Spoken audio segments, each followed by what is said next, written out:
Hi there, welcome to Prime Time. I'm Paul Orford, and today I'm with my good friend Claudia Doumet, who's fair to describe as international business development lady. Is that fair? If you want to call me like that.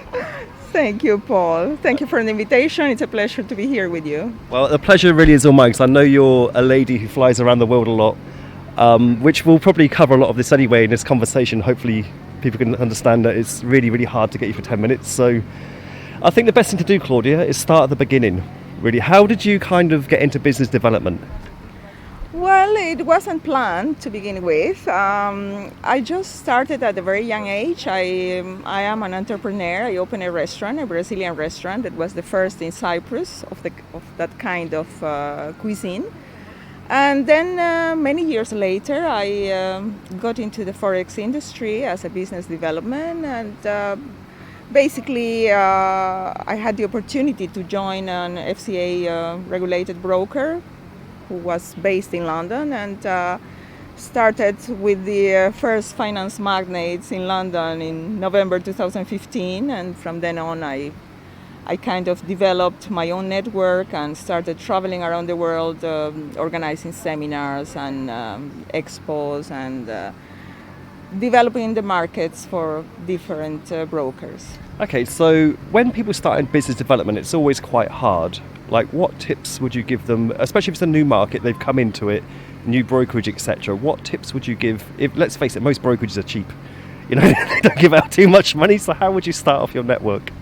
I think, well, basically trying to find out by yourself what plus can you add to the offering, because most of the brokers, we have the same kind of products. Okay, it changes in the different small things, but basically it's the same kind of product. So you have to differentiate yourself by trying to go the extra mile and see what the clients are looking for, and something that is missing from the market. And basically I think, like in any other kind of venture or business or investment, it's a matter of trust at the end of the day, isn't it? So the more you can read from where the other person is coming from, the more you can provide and go beyond what they are expecting and earn their trust. For me, that's major.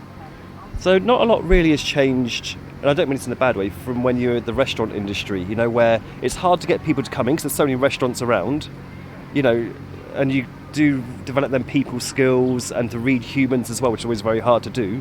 Them soft skills are key in business development, I guess. I think definitely the restaurant business gave me the kind of Harvard degree in reading people and in emotional intelligence, which is so important. As you said before, you have to have the capacity to understand different mentalities, different needs, and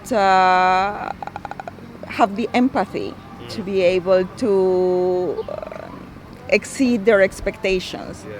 It's different fields, but then again, you are dealing with the different expectations that people have when they are placing their money. Yeah. And as long as you can understand the mentality, and that's something that as well I was blessed to be able to grow up and live in different countries, in different continents. So you immediately understand the way of thinking, the rational processing that is going inside every person.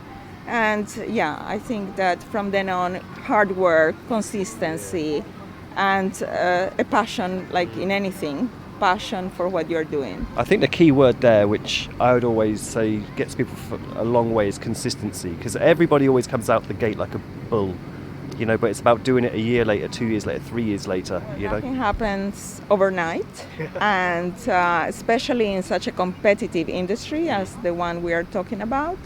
But simultaneously, I think that when you are passionate and you have your goals set and you know what you are trying to develop, you are consistent. You know that it will take a certain amount of time and effort into getting all together what the results that you are willing to achieve. But I think it's priceless when you come to the point that people come to you or they have been recommended by previous partners or clients, and they come to you recommended, word of mouth, like in the restaurant business, the same. All right, cool. Well, that's it for this part. The second part, what we're going to do, we're going to talk about the time we both went to Ecuador. Okay, so what we'll do, we'll just finish this now, and we'll have a quick drink 'cause it's a blazing hot day, and then we'll come back and we'll talk about our time in Ecuador. All right, see you all soon. Bye-bye.